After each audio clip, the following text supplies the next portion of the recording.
5 વર્ષ સુધી આખી જનતાની, સમગ્ર વિસ્તારની, પક્ષના નેતાઓની બધાની નજર એ ચૂંટાયેલા તમે બધા જે પણ હો, પંચાયત હોય કે કોર્પોરેશન હોય, તમારા ઉપર રહેવાની છે. પક્ષે તમને મોટા બનાવી દીધા, ઉજળા બનાવી દીધા. હવે પક્ષને ઉજળો બનાવવો, પક્ષને લોકપ્રિય બનાવવો, પક્ષની પ્રતિષ્ઠા વધારવી, મોદી સાહેબની, અમિતભાઈની, ભૂપેન્દ્રભાઈની, જગદીશભાઈની કે આપણા મહેસાણા જિલ્લાની ગૌરવ વધારવું, એ તમે બધા જે ચૂંટાયા છો એમની જવાબદારી છે.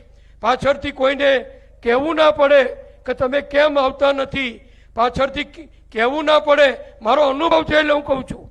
પહેલા શરૂઆતમાં બધા ચૂંટાય છે, પણ પછી મિટિંગોમાં હાજર ને 3 મિટિંગ જાય, 2 મિટિંગ ના જાય, વોર્ડમાં મુલાકાત ના લે, મતદારો ના મળે.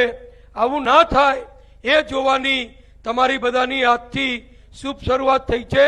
એટલે અભિનંદન પણ આપું છું, સાથે સાથે જવાબદારી પણ તમને યાદ કરાવું છું.